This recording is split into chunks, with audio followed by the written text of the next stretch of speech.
Marilyn was always on time. She was very punctual, 7:30 every day. And as soon as I walked in, I heard there's a problem. Marilyn didn't come to work today, and she didn't call. Something's wrong.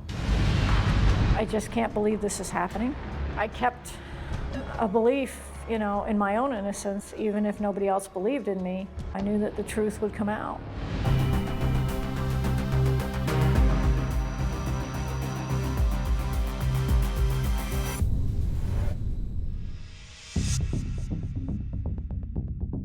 Learning her 65-year-old mother, Marilyn Canan, never made it to work, Cindy Newman stops by her house to check in on her and immediately runs into an unexpected roadblock. My sister called me up and she said, I can't get into Mom's house. I said, what do you mean you can't get into Mom's house? Just use your key. My key doesn't work. And so I said, well, let me see if Rick knows anything. 47-year-old Ricky Canan, the oldest of Marilyn's 3 children, recently moved in with Stacy and her partner, Susan Cowan. And I said, hey, my sister can't get in Mom's house. What's up? You know, we need to go check on Mom. Marilyn Canan lives on her own in a comfortable Florida house she bought with her husband 24 years earlier. Though she's house-proud and tidy, her worried children find her home in disarray. Ricky opened the door, we walked in. There was some pictures just as you walk in our house of my sister and I. Those were missing off the wall. And there were some papers laying all over the counter. What's all this? I saw deposits. I was quite shocked to see. Shocking because they are checks made out to their father, Richard Canan, who no one has heard from in years. Richard Sr., he had been receiving Social Security checks, disability checks, and once he disappeared, those checks continued to go into their bank account, and they were being cashed and used by Marilyn. He came back. The monster's back. Have the family's worst fears come true? Ricky certainly thinks so. He got her. No. No. Look. No. She's been stealing his Social Security. He took her. He came back. Well, I called my sister and said, Mom's not here, something's really wrong, you need to get here. Stacy and Ricky asked the sister to come over to the house, and she had a deputy meet him there. This is a deputy to help us file the missing persons report. Dad's back. What? No! He took her. Oh, He took Mom. Oh, Dad, how do you know this? He came back. How do you know? Officer, you have to do something. It's an unusual scene. 3 adults in a near panic, not over their missing mom, but over the return of their father. We reverted back to our childhood. It was like, oh my God, what are we gonna do? And my sister actually made the statement that night. He told me when I was a kid that if I ever had any children, he would hurt them. What are we gonna do?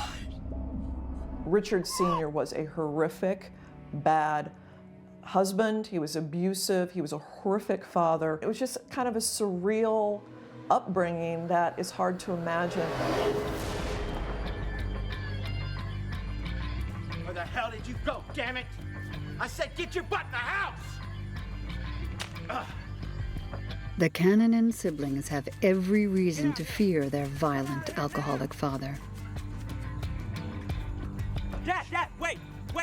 He did things like dragging little Ricky out into the woods and chaining him up overnight because he'd done something he didn't approve of. He beat all of the kids. He had apparently no qualms at all about bloodying somebody just because he was kind of mad because the TV wasn't working or lumps in the potatoes. He was just a horrific, drunk, mean, awful person by all accounts.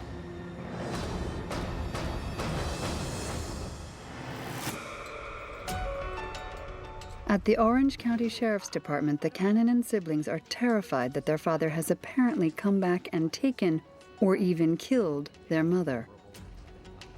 What can you tell me about your dad's whereabouts? I don't know where he is.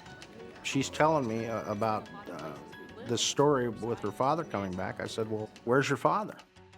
And she says, well, he left.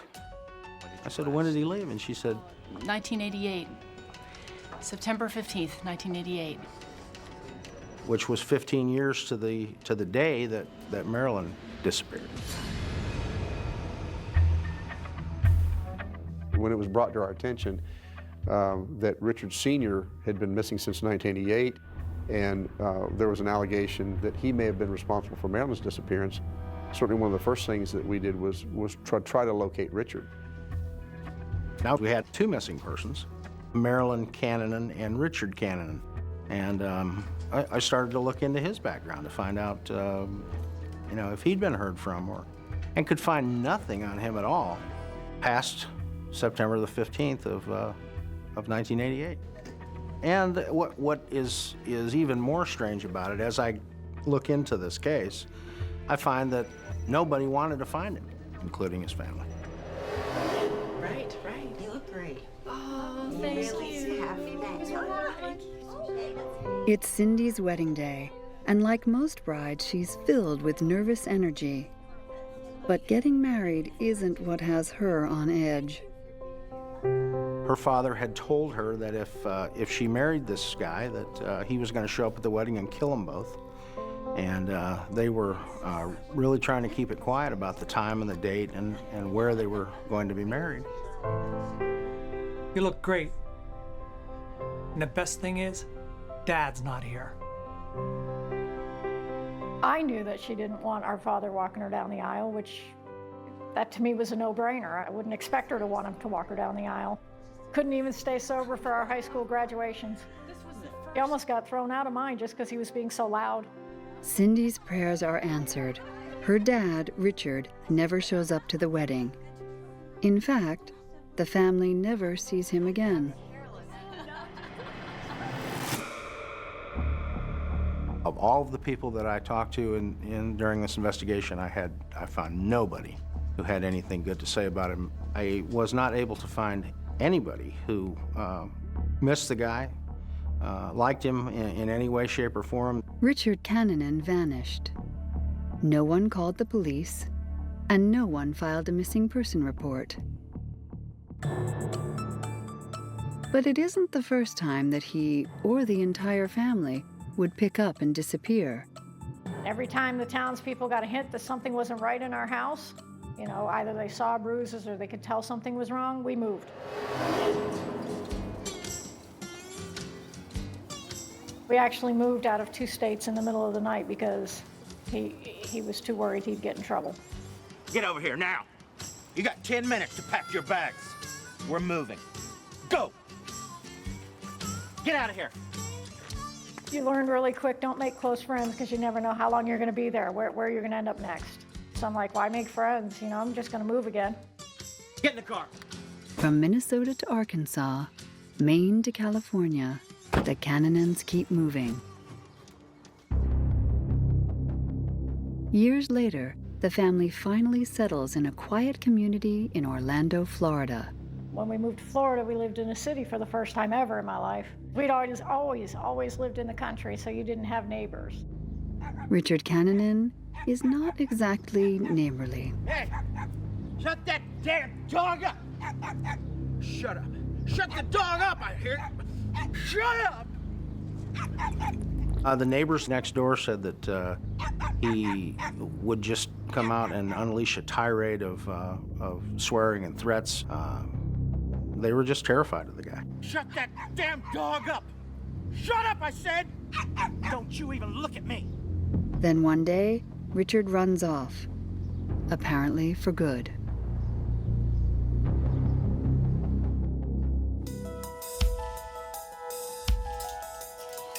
You know, your father's gone. I don't know if he's coming back. He just left. He'd never been reported missing. Most of the family was afraid of him, and they really weren't that concerned that he was gone. I'm not sure what's going on, but he's gone. In fact, they were glad that he was gone.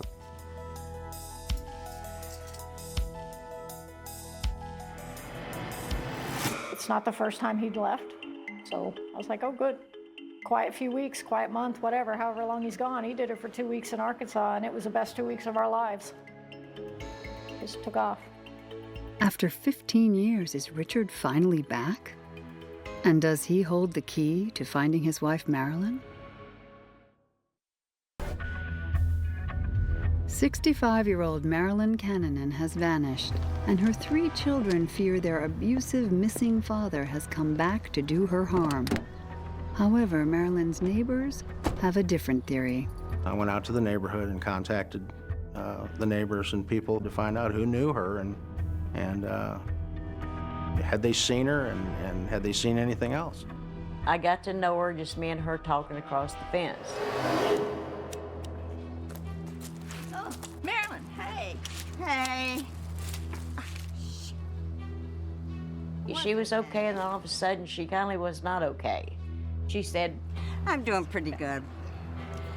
But you know what? I don't know if I told you, but when my father passes away, I should come into a pretty good amount of money. She mentioned she was scared.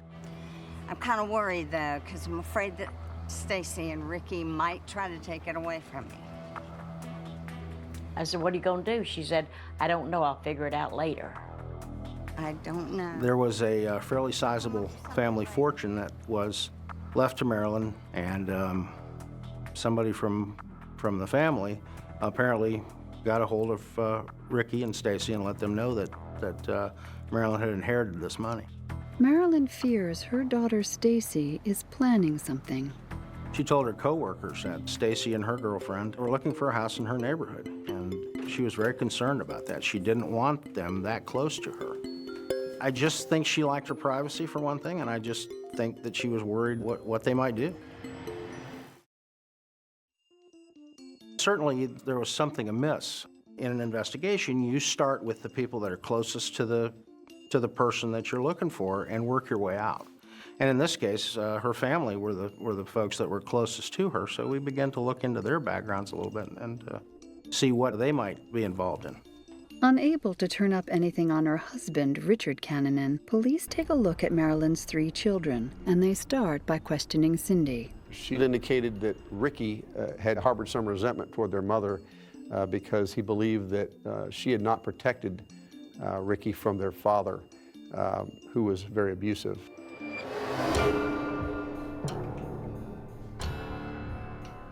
If you got up in the morning and he was drinking a cup of coffee, half the day would be a good day. If you got up in the morning and he started with a cup of vodka at 8 o'clock in the morning, you knew it was going to be a rotten day the whole day.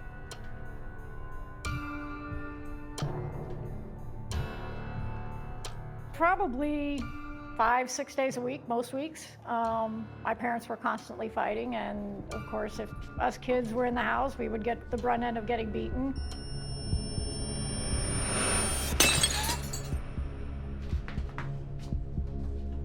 He loved to hit and leave bruises. You expect me to drink that crap? They had a fight in Arkansas one time where he actually took a knife and carved almost a horseshoe shape in her forehead. He tried to drown her in a pool and held her underwater in our backyard pool for quite a long time. She came out very bruised that day. She almost always had bruises. Almost always. Clear voices would say, well, she should go to the police. If she did go to the police back in those days, where would she have gone? Dad, calm down. Relax. Calm down, huh? The cops would come, and he would come to the door, and the cops would ask if everything was okay, and he'd say, yeah, everything's fine, and they'd leave. Domestic violence was one of those things in those days that we didn't get involved in. It was a family problem. You get in the middle of this, I'm gonna get that gun, and I'm gonna shoot you.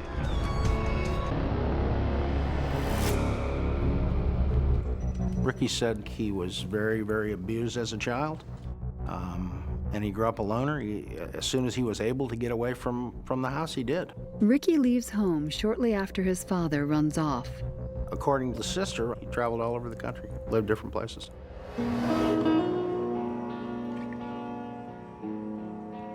He would show up at different times over the past 10 years, stay for 6 months, and then be gone for 2 or 3 years, and they wouldn't hear anything from him. He was just kind of a loner and a drifter. When Marilyn's father dies after a long illness, Ricky doesn't make it to his grandfather's funeral. Stacy and her partner Susan go looking for him. We went to a trailer park that I don't remember how we found out he was living in, and it was a shambles. The place was a shambles. Ricky, dude, what are you doing living in a place like this? This is where I live now. No. Susan and I were fixing to move into a huge 4-bedroom house. And so I said, you know, if you want a place to live, you're welcome to come and live with us. Are you sure? Yeah, your family, come on. Stacy has a special place in her heart for her wandering older brother. Great. He was always like the protector, the family protector. He would get involved in everything he could get involved to protect us. He did it for everybody. If Dad was swinging, he was right in between it as much as he could be. He protected my mother more at some times, because I remember several times that he would get really hurt in between their fights. And I remember one fight in particular where my father told my brother, if you get in the middle of this, I'm just going to take the gun and shoot you.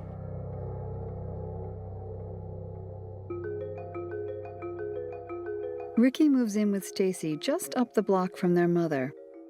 Easter Sunday, he cooked a humongous Easter feast. I'm talking huge, ham, turkey, the whole fixin'. With their dad Richard gone and Ricky back in town, the Cananans feel like a family at last. Everybody was over. We had, for us, our first ever really normal family dinner with everybody present. We did that throughout the summer, you know. Memorial Day came, we had a barbecue and everybody was over. July 4th came, I think we went to my sister's and had a party. We did a lot of family things. It was just very normal. That was probably the happiest time.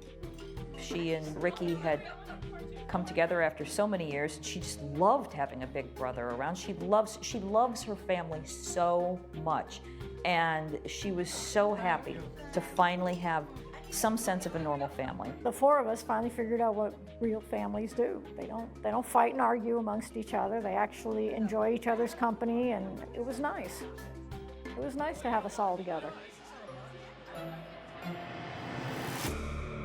The family's happiness does not last long.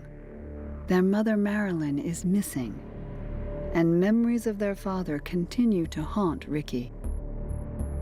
We'd stay up and talk after dinner, and he would dwell on some of the stuff from the past, but I felt that it was more anger towards things my father had done to him.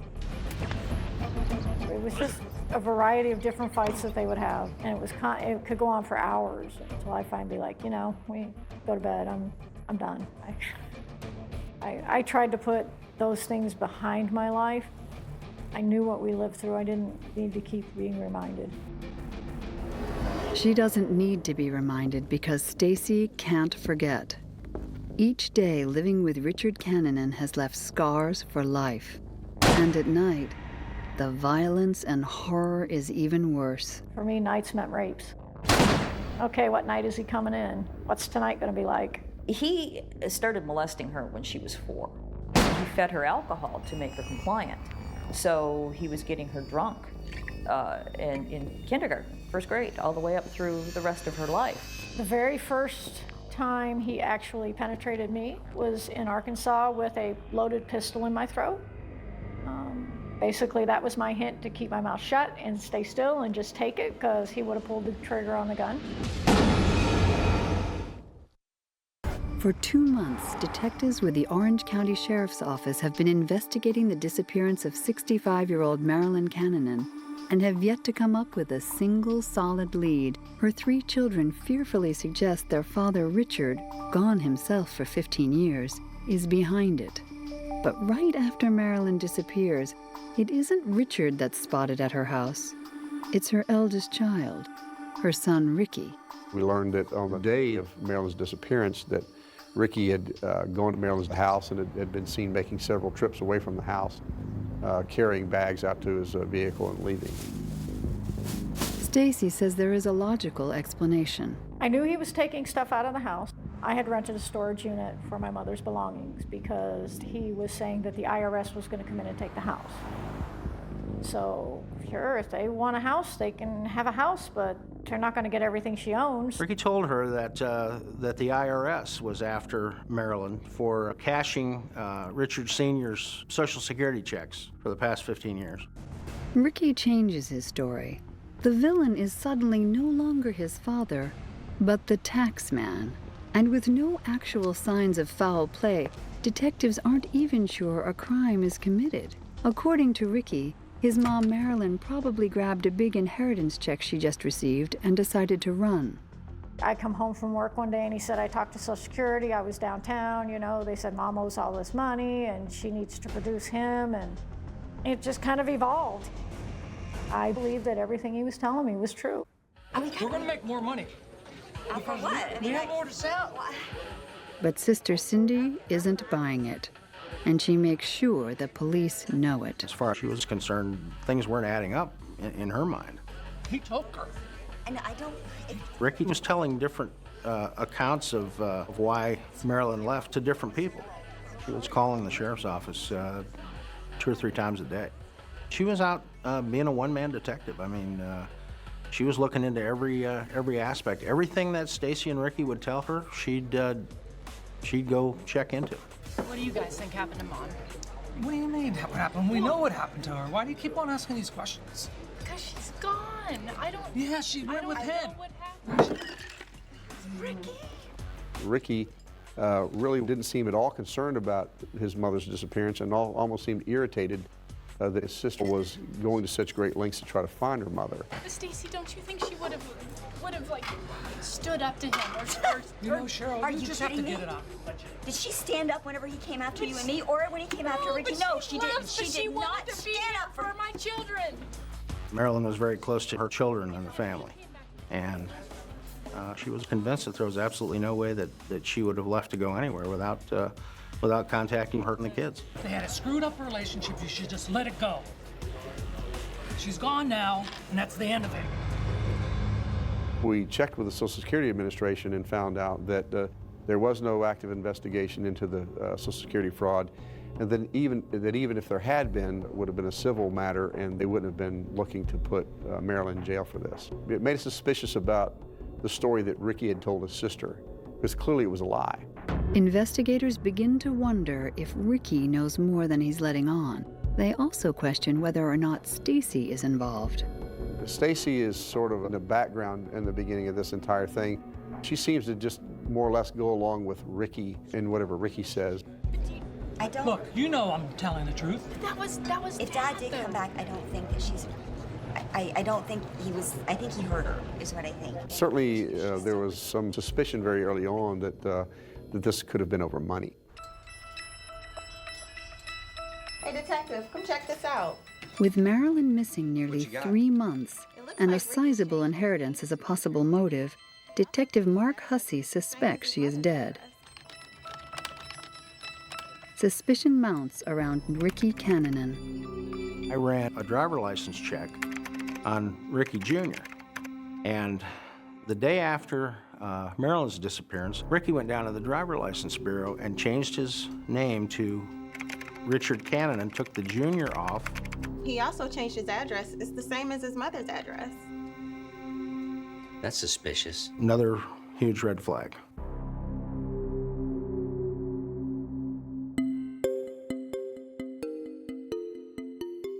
Now he owns that house for all practical purposes because the deed's in his father's name, same name as his. So now he can sell it, he can do whatever he wants to with it. Up to this point in the investigation, Hussey's worked behind the scenes and has never met Ricky or Stacy until he drops by their house. These are nice. Well, Everything for sale? yeah, they're for sale. They're all collectibles. They're not that cheap. I actually was off duty that day, and I rode by there and they were having a yard sale. I just pretended to shop. There were a number of collectibles that they were selling in this yard sale. I saw Susan come out with some items in her hand, and she said, "What do you want me to do with all of this?" Oh, Mom wanted me to sell all that stuff. If Stacy is helping Ricky protect her mother's things, why would she be selling them at a yard sale? Susan and I, we worked 9.5 years for a theme park, and we just decided we had way too much stuff, and we just decided we'd have a yard sale. We sold off some of our memorabilia and some household things. Later that day, Cindy shows up unexpectedly. Hey, what are you doing selling Mom's stuff? We didn't sell Mom's stuff. Yes, you did. This is her important stuff that she was leaving for us. Valuable stuff's in storage. Calm down. The valuable stuff is in storage. Stacy tries to convince her sister that their mother's collections are safe. You can go take How does Ricky know what's important? In storage. We know it's important to her. I What, don't you think I believe don't know you. my own mom? She called me a liar. I said, do you want to go see the storage unit? He has the keys. She says, I don't want anything from him. And I said, okay, well, I can't help you. I don't have the keys to the storage unit. You can go take a look if you want yourself. Cheryl, go in the house. Go in the house. While the siblings argue over the fate of their mother's collectibles, Detective Hussey begins following Marilyn's money trail. Hey, Rick, come here. I pulled tons of bank records. All of it was not looking good. Here's money leaving Marilyn's bank account. It ends up in several business accounts. At some point, one of the bank records indicated that there was some activity on one of Marilyn's bank accounts where money was being removed and funneled out of there. These transactions are all happening after Marilyn is reported missing. Either Marilyn's out there somewhere and she's sending money, and of course, at that point, we were hoping that she was.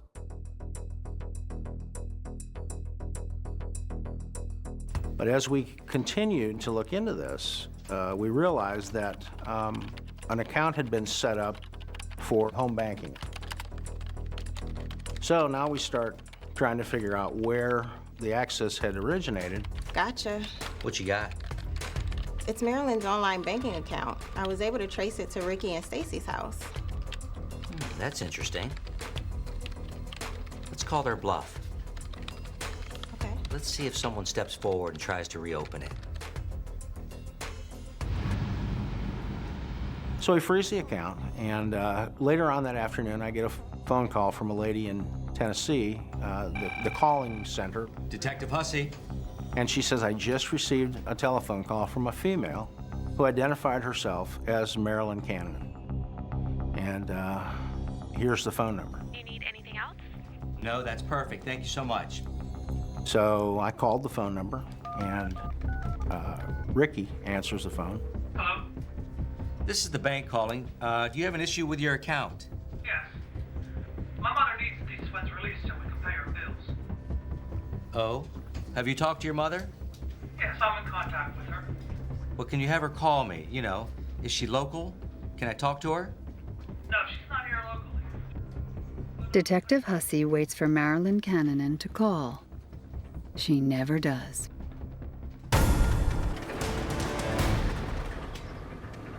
The investigator does get a call from another of Marilyn's neighbors. He was the Gladys Kravitz of the neighborhood over there. Saw everything, knew everything that was going on, and he called me and he said, they're putting concrete down in the garage over there. You ready to go yet? Almost. Now we were at the point in the investigation where we were going to force their hand, and this was all going to come to a head. 3 months after his mother's disappearance, Ricky Canan is having concrete poured on her garage floor. But when investigators looking for Marilyn Canan get wind of this, they become extremely suspicious. I'm thinking there's something under there that they don't want us to find. Detective Hussey asks Ricky to come down to the police station to talk and to bring Stacy along. He says, police want to talk to us. They have some information about Mom and her missing persons. They have some credit card hits or something. We'll be able to handle it.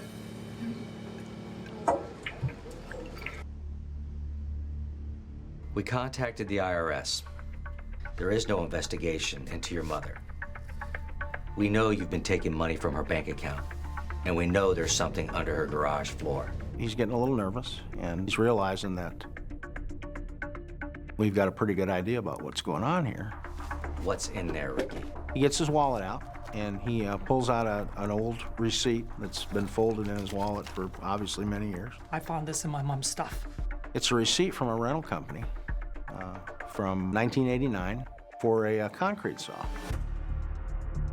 So we asked him, well, what's this have to do with anything? That's what she did. She did that to my dad. So we've got a search warrant for the garage. Okay. You stay here. Ricky hints that his mother Marilyn is behind the murder of his father Richard Sr. In another interrogation room, detectives talk with his sister Stacy. Where's your mother's car, Stacy? I have no idea. Stacy's pretty much not saying anything. She doesn't really give up anything. Her story is that she doesn't know about anything. She doesn't know what Ricky did. She's confronted with some of this information, and she just doesn't know. Well, Ricky says it's in a storage facility that you rented. They started asking me questions about my brother, and I thought, this is kind of odd. I thought we were here to talk about my mother. What's in the garage, Stacy? I have no idea. I said, I don't know what the heck you're talking about. I said, I don't have a clue what you are talking about. I don't know. It hit really hard when Ricky told them where they could find my mother's car. Then I just knew something was really bad. And then they started telling me about all this money. This much money's gone, this much money's gone. I'm like, what are you talking about? What are you talking about? Stacy realizes the cops think she has something to do with her mother's disappearance. And for the first time, Stacy suspects that her big brother and protector has done something terrible. He reaches out to try to touch my hands, and I try to pull away from him. I mean, I'm starting to put pieces together. I don't know what to do with what I'm putting together in my head. You okay? You don't look too good. They think I masterminded this. No, they told me I did. No, they told me I did 4 of them. He's calm. He's, we need to stick together. And I'm like, I don't know what you're talking about. I don't want to talk to you. After hours of questioning, the detectives let Ricky and Stacy go. We drive home. Stacy. We're just in the house, and he says, I have to tell you that I did kill Mom. well, then I just about lost it. And he says, and unless you want Susan implicated, you need to commit suicide with me. You're gonna have to commit suicide with me. Because otherwise, they're gonna arrest Susan too, and both of your lives will be destroyed. Ricky is no longer Stacy's protector. He is a cold-blooded killer.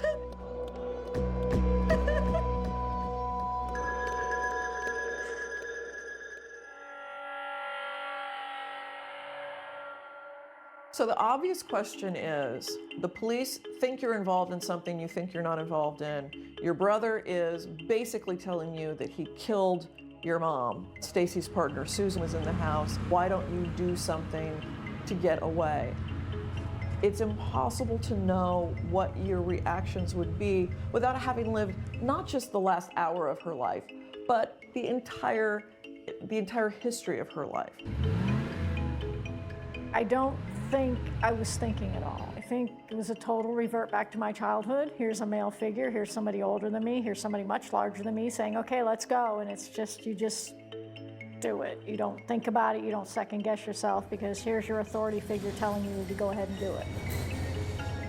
We've got them under electronic surveillance. We've got some of our undercover people who are monitoring the activities of that car and where it goes. And we hear on the radio that they've lost the car. They can't find it. Orlando police desperately search for Ricky and Stacy Canan's car after they've slipped surveillance. They know about where they lost it, but not exactly. And it's in a collection of storage rental places. Apparently they have a storage in here. Yeah, but which one? So they began to go through all of these storage rental places. Well, they finally come to one that they hear a car engine running inside.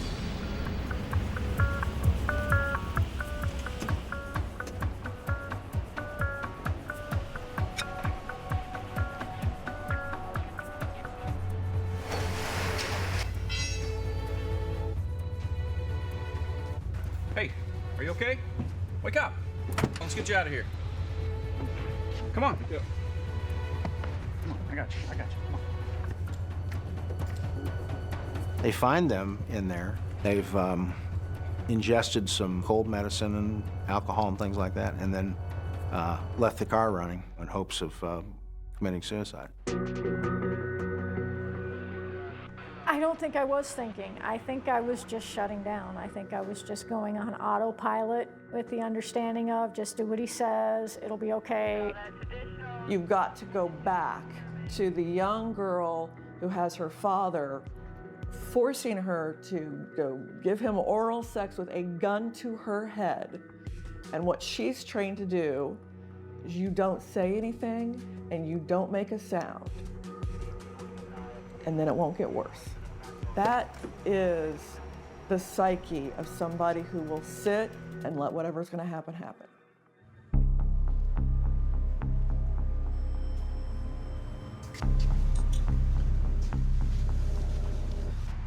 We've got a note here. Let's see what it says.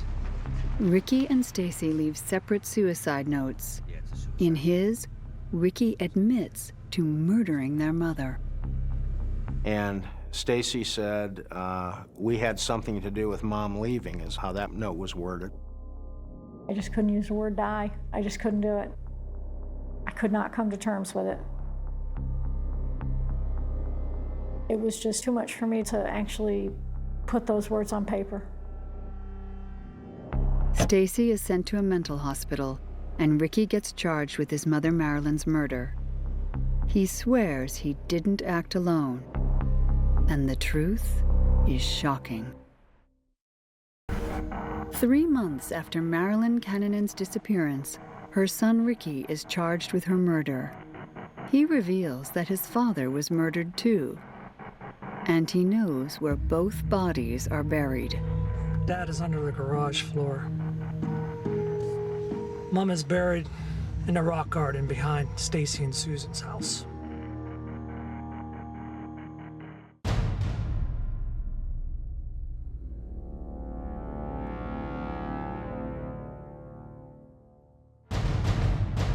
There was a place in the concrete, obviously, that had been cut and replaced with fresh concrete. You could see the outline very clearly where it had been cut and then redone.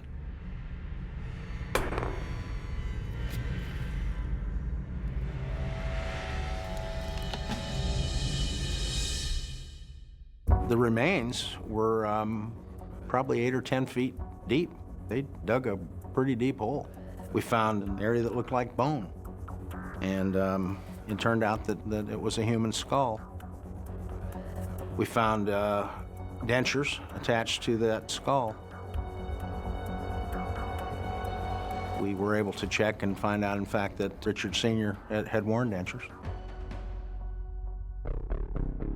Detectives move up the street to Stacy and Susan's house to look for Marilyn's body.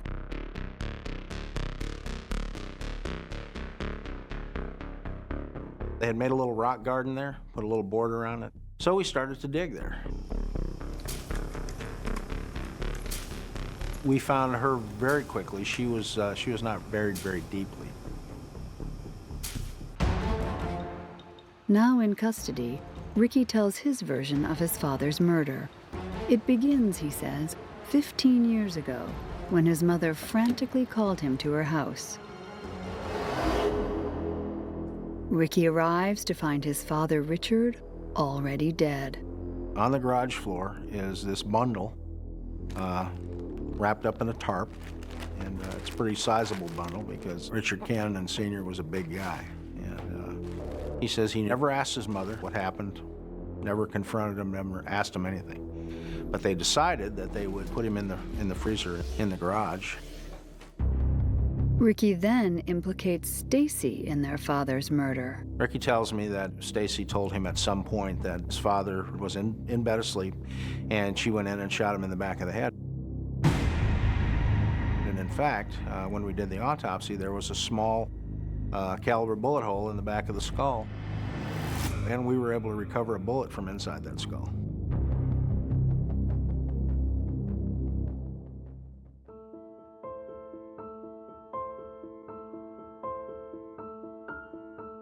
Stacy insists she knew nothing about her father's fate until Ricky's arrest. No, I did not kill my father. Ricky pleads guilty to Marilyn's murder in exchange for a lesser sentence.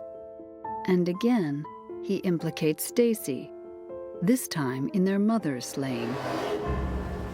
Ricky said they took Marilyn out to dinner that night. They took her to a movie, and after the movie, they came home, and Stacy had bought a taser a few days before that.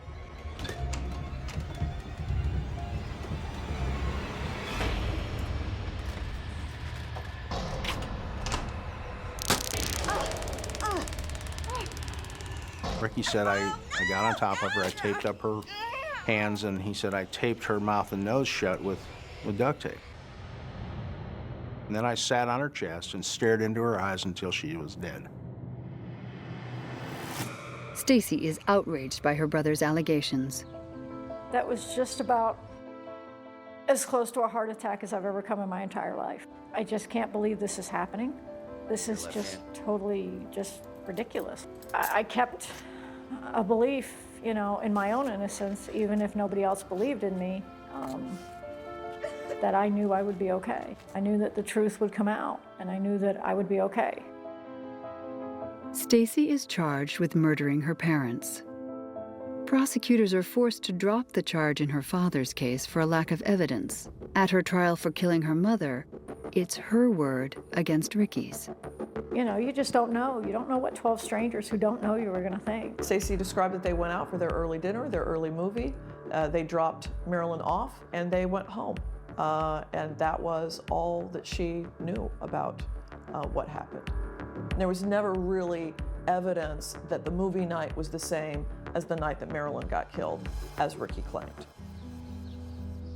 In the end, there is little evidence that Stacy has anything to do with Marilyn's murder. She's declared not guilty. Her brother Ricky gets 30 years. He's my brother. He'll always be my brother. I'll always remember the times he was there when we all needed him. I'll always love him, but I'll always have a fear of him. The murders tear apart the Canan siblings. Stacy and her sister no longer speak. When we start talking about my mother, there's a lot of pain there.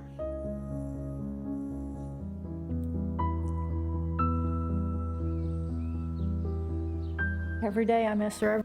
She had a lot to live for.